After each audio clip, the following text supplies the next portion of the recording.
नमस्कार दोस्तों, स्वागत है आपका वर्ल्ड अफेयर्स में। मैं हूं शशांक पांडे। तो दोस्तों, आज 50 साल बाद शेख मुजीबुर रहमान के असैसिनेशन के 50 साल बाद जिस आदमी ने उनका असैसिनेशन प्लान किया था, he has finally come in public. ये एक इंटरव्यू दिया है इस आदमी ने, जिसका नाम बताया जाता है मेजर दालिम। इन्हें मेजर दालिम के नाम से बुलाया जाता है and he was a major. बाद में ये लेफ्टिनेंट कर्नल तक बने थे। क्या है इनकी पूरी स्टोरी, वो सब हम समझेंगे। लेकिन सबसे पहले मैं आपको बताता हूँ कि ये मुद्दा आखिर न्यूज़ में कैसे आया है। दोस्तों, 4-5 दिन पहले वीडियो मेजर दालिम, एक आदमी जो अपने आप को मेजर दालिम क्लेम करता है, उसके साथ आ जाता है। और उसके बाद से ही कई सारे लोग जो बांग्लादेश के मैटर में या तो बहुत ज़्यादा रुचि रखते हैं या फिर बांग्लादेश की सिचुएशन से डायरेक्टली इम्पैक्टेड हैं, उनकी फैमिलीज़ वहाँ पे इम्पैक्टेड हैं। कुछ लोग ऐसे हैं जिनको मैं खुद पर्सनली जानता हूँ। उन्होंने मुझे इसकी कई सारी क्लिपिंग्स भेजी थी, बट मैंने ये वीडियोस इसलिए नहीं बनाई दोस्तों उस टाइम पे कि मुझे लग रहा था that this matter will not become as big as it has become now. तो हुआ क्या है दोस्तों, पहले तो काफ़ी कंसर्निंग चीज़ें ये थी कि काफ़ी सारी इनकी क्लिपिंग्स वायरल होने लगी थी। मैं अगर आपको अभी भी कुछ वीडियोस दिखाऊं जो मैंने ढूंढी हैं, these are a few clips, तो एडिट्स बना बना के इनकी वायरल की जा रही थी as if he is a superhero. और अगर आप सर्च करेंगे ना मेजर दालिम के बारे में, तो ऐसा दिखाया जाएगा, देखिए, रिस्पेक्टेड इट। तो आज की डेट में प्रोपेगेंडा फैलाना using shorts is very easy दोस्तों। तो वैसा ही कुछ किया जा रहा था। This person was being portrayed as a saviour of the nation कि भाई तुमने तो शेख मुजीबुर रहमान का असैसिनेशन किया, you have done something crazy good. इस तरीके से परसेप्शन बिल्डिंग की जा रही थी बट बांग्लादेश में। But what relieves us a lot is कि बांग्लादेश की जनता इस पूरे नैरेटिव को काफ़ी अच्छी तरीके से रिजेक्ट कर रही है। पूरा मसला डिटेल में समझेंगे दोस्तों, लेकिन वीडियो में आगे बढ़ने से पहले मैं आप सबसे पूछना चाहता हूं दोस्तों कि क्या आपने अभी तक यूसीएससी के लिए रजिस्टर किया है या नहीं। यूसीएससी यानी दोस्तों Unacademy civil services championship test, जो कि होने वाला है जनवरी 12 को, यानी कि कल 11 AM और 5 PM पर। अभी जाइए इसमें रजिस्टर करिए, क्योंकि अगर आप इसमें रजिस्टर करते हैं तो आप जीत सकते हैं up to 90% scholarship on Unacademy subscription, laptop, smartphones और गिफ्ट वाउचर जैसे कई सारे रिवॉर्ड्स। यूज़ करिए कोड वर्ल्ड अफेयर्स इसमें रजिस्टर करने के लिए और किक स्टार्ट करिए दोस्तों, या फिर टेस्ट करिए अपनी preparedness for UPSC using this scholarship test. अब चलिए वापस आते हैं दोस्तों, मुद्दा समझते हैं। सबसे पहले, this person is Shariful Haq Dalim. He was convicted for being a part in 15 August 1975 Bangladeshi coup, जिसमें शेख हसीना के पिता, उनकी माता, उनकी पूरी फैमिली, सिर्फ शेख हसीना और शेख रेहाना बच गई थी, उन सबको मार दिया जाता है। उस मिलिट्री कू को जिस आदमी ने प्लान किया था वो है शरीफुल हक। इस आदमी ने दोस्तों पाकिस्तान एयरफोर्स को ज्वाइन किया था 1964 में और पाकिस्तानी आर्मी के साथ काम किया था 1965 में भी। लेकिन जब बांग्लादेशी लिबरेशन वॉर शुरू हुई तो इन्होंने मुक्ति वाहिनी को ज्वाइन किया और काफ़ी टाइम तक एक क्लोज एसोसिएट रहे शेख मुजीबुर रहमान के। हालांकि ऐसा बताया गया कि इनके अंदर डिसिप्लिन की कमी थी, जिसकी वजह से इनका कमीशन 1974 में बांग्लादेश के आज़ाद होने के बाद रिवोक कर दिया गया, इनको हटा दिया गया। और उसके बाद कहा जाता है कि इन्होंने प्लान किया असैसिनेशन ऑफ शेख मुजीबुर रहमान। दोस्तों, ये वही असैसिनेशन था जिसमें पूरी शेख हसीना की फैमिली को मार दिया गया।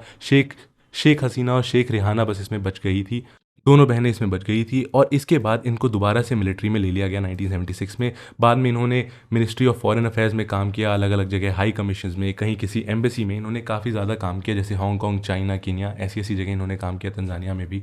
लेकिन इन्होंने कुछ भी रेडिकल इस बीच में कहा नहीं था। लेकिन अब 50 साल बाद जब इन्होंने अपनी चुप्पी तोड़ी है, क्योंकि ऑब्वियसली माहौल ऐसा बना हुआ है, तो हर किसी ऐसे इंसान को जो एंटी इंडिया बात करना चाहता है, जो इंडिया के अगेंस्ट कुछ बोलना चाहता है, जो इस मोमेंटम का जो बांग्लादेश में बिल्ड हुआ है, जैसे मोहम्मद यूनुस खुद भी कर रहे हैं, उसका फ़ायदा उठाना चाहता है, वो अब पब्लिक आई में आना शुरू कर देगा। तो देखिए दोस्तों, बांग्लादेश में हो ऐसा रहा है कि बांग्लादेश की गवर्नमेंट को ऐसा लग रहा है आज की डेट में ऑब्वियसली कि हम जाएंगे और इंडिया के अगेंस्ट कुछ बोलेंगे, जो एक्सट्रीमिस्ट हैं उनको अपीज़ करेंगे, तो हमारे लिए अच्छा होगा हमें पावर में रहने में, क्योंकि मोमेंटम ऐसा बना हुआ है दोस्तों।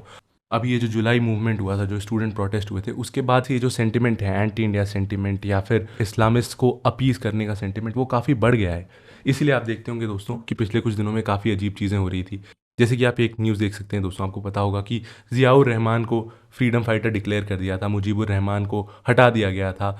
एक तरीके से बांग्लादेश की एक नई हिस्ट्री लिखी जा रही थी। एक बार के लिए माना जा सकता है दोस्तों कि शेख मुजीबुर रहमान के आसपास एक कल्ट ऑफ पर्सनैलिटी बना के, इन्हें फादर ऑफ नेशन बना के ओवर ग्लोरीफाई किया गया हो। बट इतने रेडिकल चेंजेस हो रहे थे बांग्लादेश में। लेकिन गुड थिंग इज़ दोस्तों कि बांग्लादेश की भी जो पूरी पॉपुलेशन है, उसमें सब लोग ऐसे नहीं है दोस्तों जो इस पूरे सेंटिमेंट में बिलीव करते हैं। और ये उसके बाद और हाईलाइट होने लगा है दोस्तों, जब ये मेजर दालिम का एक इंटरव्यू, ये इंटरव्यू वायरल होना शुरू हुआ है। इस इंटरव्यू के बाद दोस्तों, एक तरफ तो अगर आप देखेंगे ना, कई लोग इनको हीरो की तरह बता रहे हैं, वो ऑब्वियसली होना भी है, और कई बार मुझे ऐसा लगता है कि वो एक प्रोपेगेंडा टूल भी है। अगर आप आज की डेट में कमेंट, शॉर्ट एडिट्स ये सब देख रहे हैं ना, प्लीज़ क्वेश्चन इट वंस। क्योंकि मुझे ऐसा लगता है दोस्तों कि या तो ये सारी जो एडिट्स हैं, पहले एक टाइम पे एडिट्स जो होती थी ना वो सिर्फ मीमर्स बनाया करते थे, but now edits has become a new form of propaganda. और दोस्तों आपको भी ये चीज़ रियलाइज़ होगी, कई बार ये जो एडिट्स हैं ना ये पेड पीआर के थ्रू बनवाई जाती हैं। कई बार या तो एक इन्फ्लुएंस आदमी इसको बनाता है, या तो एक ऐसा आदमी जो दूसरों को इन्फ्लुएंस करना चाहता है वो इसे बनवाता है। आपने देखा होगा कई सारे सेलिब्रिटीज़ ने इंडिया में पीआर किया हुआ है, ठीक है। तो वैसा ही कुछ किया जा रहा था। बट गुड थिंग इज़ दोस्तों कि जब से ये इंटरव्यू आया है तो कई सारे लोग जहाँ एक तरफ इनकी वाहवाही कर रहे हैं, अरे वाह बहुत अच्छा काम कर दिया था आपने, फादर ऑफ नेशन को मार दिया, जो भी रीज़न हो दोस्तों, भले उन्होंने अपने अराउंड कल्ट ऑफ पर्सनैलिटी बनाई हो, बट एक किलर को हीरो बना के कैसे दिखाया जा सकता है। तो इसके अराउंड भी दोस्तों बांग्लादेश की जो पब्लिक है, ऑब्वियसली वो पब्लिक जो कि इस तरह का ये जो मूवमेंट बन रहा है बांग्लादेश में, इसमें विश्वास नहीं रखती कि that Bangladesh should be an extremist Islamic country, वो लोग इसके अगेंस्ट ओपन अप कर रहे हैं। रेडिट जैसे प्लेटफॉर्म्स पे अगर आप देखें तो जब से इनका इंटरव्यू आने लग रहा है तो कई सारे लोगों ने इस पर काफ़ी अच्छे रिस्पॉन्स दिए हैं। जैसे एक कॉमेंट है, इन्होंने बताया कि दोस्तों ये एक ऐसा आदमी है जो कि एक तरफ तो इंडिया के इन्फ्लुएंस को काफ़ी बुरा भला कहता है, ये कहता है कि रविन्द्रनाथ टैगोर का लिखा हुआ नेशनल एंथम क्यों यूज़ किया जा रहा है, इंडिया का इतना इन्फ्लुएंस क्यों है। वहीं दूसरी तरफ पाकिस्तानी आर्मी को जस्टिफाई करता है और कहता है कि सिर्फ 2 रेप के इंसिडेंट्स हुए थे पाकिस्तानी आर्मी के द्वारा, जबकि इट इज़ वेल डॉक्यूमेंटेड दोस्तों कि पाकिस्तान ने क्या किया था ड्यूरिंग ऑपरेशन सर्चलाइट।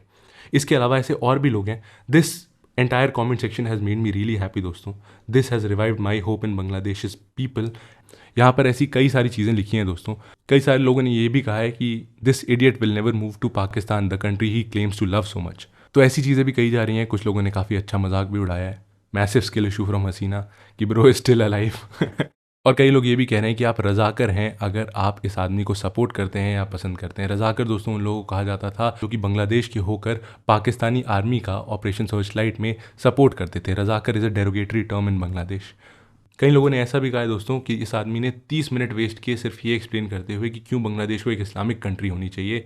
इस आदमी को तो एग्जाइल में ही रहना चाहिए। 50 साल तक ये एग्जाइल में था और टाइम तक इसे एग्जाइल में रहना चाहिए। This is a very good thing दोस्तों। This is revived my hope and a lot of Indians hope in Bangladesh, telling us कि Bangladesh is not a lost cause, not all of the people over there are radicalised and always anti India.